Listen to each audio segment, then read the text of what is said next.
going to show you a couple tips on cleaning your fish. There's a lot of different ways to do it, obviously. I'm just going to do it the way that I've been doing it. It seems to work. So do not hit the knife on the electric and go all the way down to the spine and then turn. I use it as a saw to make that initial cut down. And you can tell when you hit something solid, that's the backbone. Then I'll turn the knife and start the blade. And I like to keep a 45-degree angle.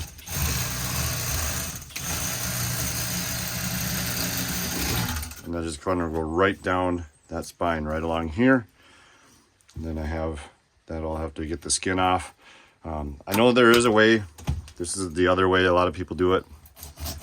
They'll do this.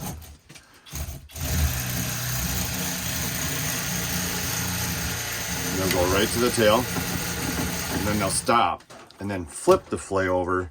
And then actually take the meat off. The only reason I don't do that, is because then it makes getting this rib cage off a little bit tougher. It usually just rips everything from here down. And I'm trying to get as much meat as I can off of my fish. So we'll just take that the rest of the way off. And as you can see, very clear all the way through. No waste on that one. Now, let's say we're going to use a blade, okay, instead. So now just a regular fillet knife. Similar, okay, go down, hit this spine, and you got to turn. Now you have to push it a little bit. There's all other ways to do it. Here we go. And I'm just going to follow it same way I did with the electric. So there's that half. Same thing here. So it's a little tougher to make that initial turn and cut. And what's happening is you're hitting the front of the rib cage right here. This is the spot that's going to be the hardest to turn the knife, because you're hitting that and turning, and you got to bust that right through before you start your going down the side. Okay, now I'm going to show you the little trick with the, since I have a couple ready to go, with a fork, just a regular fork. I like the shorter ones so they're not so sticking so far out. Basically a salad fork, I suppose. Put it right on the end. And now we take that blade and get right on the edge. And you're going to go through the lateral line bone. It's a bone that connects everything to the spine. And on larger fish, you can kind of feel them right along in here. On crappies, that's why I don't like to keep anything over 12 inches if I can help it. And if you do have larger ones, I recommend just taking a little cut and taking those out, and I'll show you in a second. So this helps hold the fish. This helps hold the tail. So now we can get right on the very tip. And I kind of go up with the knife, stop with the knife, follow up and underneath with the fork. Because once you get right into the middle, you're basically ready to push it all the way through. So there's nothing missed.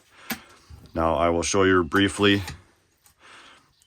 This isn't that big of a fish, but there's a little bone that runs right through here. And on bigger crappies, I'm just going to take and go straight down on the top side and do the same thing on the bottom side. Now, I don't rip it like I will a walleye. And all I'll do is I'll take that little sliver and I'll just kind of make a couple little sipes going down the side.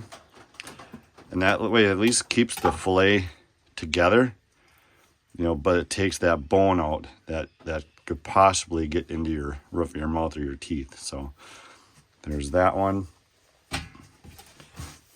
We'll do this guy. Same thing. Fork right above the ribs. Blade underneath. Push through, up and out. And I usually kind of, pull back with the knife a little bit, and that exposes the skin. So then you're getting right on the very end. And you're not missing any of that meat, because at least the tail, there's no bones whatsoever. Now this one's actually kind of convenient. You can kind of see that lateral line I was talking about, that little bone that's right here. That connects the outer part of a crappie fillet, what we call the fillet, to the spine. So if you're in really dirty water and fish cannot see, they can still sense vibration and movement in the water. I'll grab another fish here real quick. See if I can show it to you, so you can kind of tell what the lateral line bones are.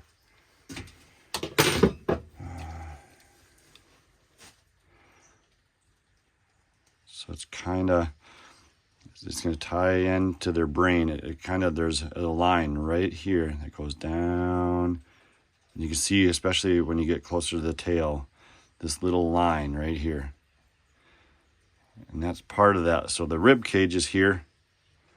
And that lateral line, that little sight bone is like right there. Let me see if I can actually do this. Maybe it will help it make sense.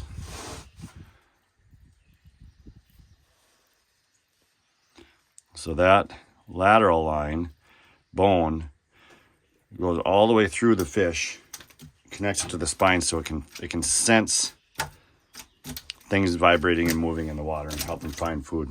So that's a crappie, and I do have a bluegill over there, but let's go over to our walleyes. A million and one different ways to do it. I myself am not a big fan of what they call the walleye wing. Now, if you'd want to remove it just to make your life easier as far as turning the blade and going out, cool. If you have larger walleyes, there is some cheek meat right here. You can watch a video on that. I'm not going to mess with it because this is just probably a 16, 17 inch walleye. So what I do is very similar to your crappie. You go right down behind the cheek plate, basically, gill plate, right in here. Get the spine, and then I'm going to turn the knife, and I'm just going to go through it. Now, I've seen videos where people do it super, super, super fast. I actually have gone to the slower cutting blade. It's sharp, but it doesn't. I'm not flying, and by not going so wicked fast, I'm not making huge mistakes. You know, it's not a race here. I'm gonna come down, hit the spine. Keep that, just kind of trying to make contact with that spine as we come down.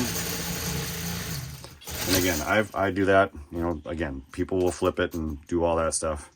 I'm not gonna mess with it, but there's the walleye, all the good stuff we need. So that's with the electric. And we'll set that aside. We'll just do this real quick. Same as with the crappies. Basically, I've cleaned fish down in Florida. It's the same thing. Okay.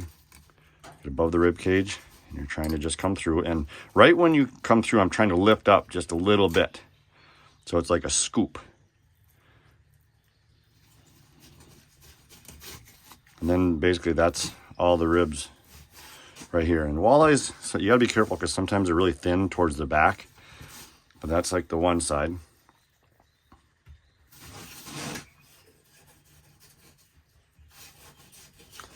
Walleye skin is usually a little tougher than bluegills and crappies. So there's that. And there is a lateral line right in here, but on this walleye, it's very small and light. I might not mess with it. I might leave this piece intact. Let's go ahead and do another one. Fork right above the ribs. And you're gonna push through that lateral line just a little bit. You can kind of hear the little tick tick. That was the lateral line. Okay, there's the ribs.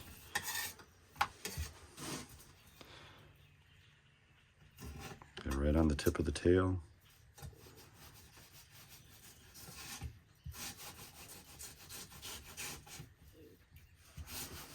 And you can do the rib cages with electric if you choose to. I guess I feel like I'm a little more efficient with the regular blade. There's our fillet. And I'll show you maybe another way on the next walleye just for fun. I'll just grab this guy right here.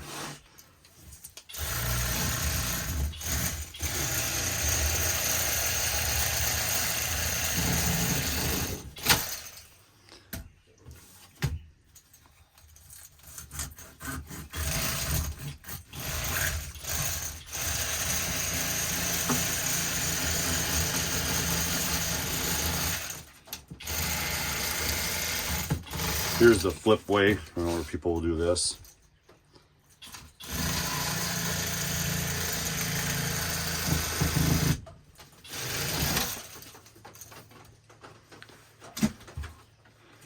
There you go.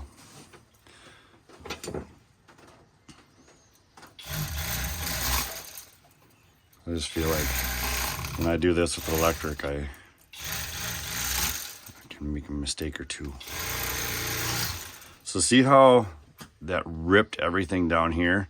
That's kind of why I like to, kind of do it the other way. We'll look at the difference here in just a quick second. See how it looks like. So basically, once we got towards the end and pushed through, it just grabbed and ripped some of the meat. Show you what it'll look like if we do it with a blade. So now the skin is intact. I'm going to take the ribs out versus the way I just did it a second ago.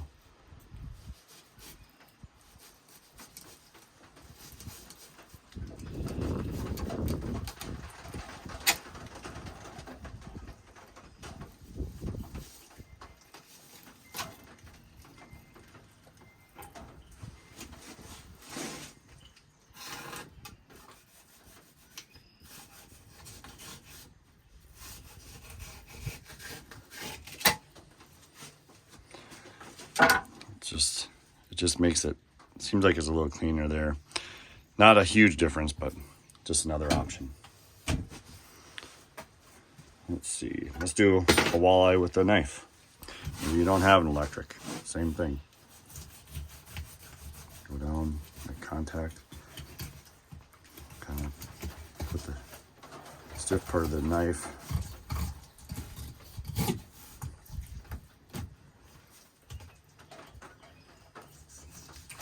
My knife needs to be sharpened, by the way. So it's a little dull right now.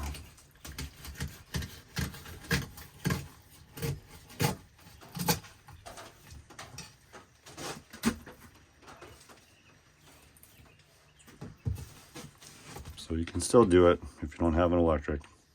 Just if you're doing a lot of fish, sometimes the electric is convenient.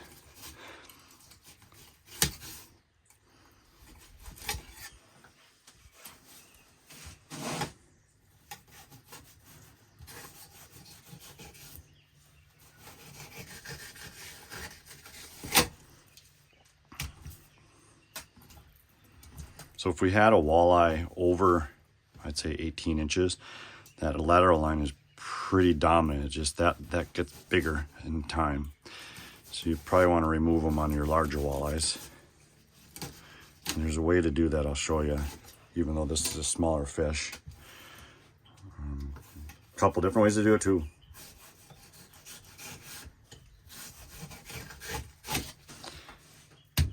So all you're going to want to do for zippering is what it's called. There's a little Y on the very end of this tail right here, there and there, and then the lateral line runs here. So what you end up doing is you just make a little sipe right above that lateral line. Make sure you connect with that letter Y. So there's part of it. And we're going to do the same on this side, like that. Now we grab onto this and pull, and we grab onto this and pull. And I have seen videos where people will hold this down and just grab that middle chunk right here and just rip it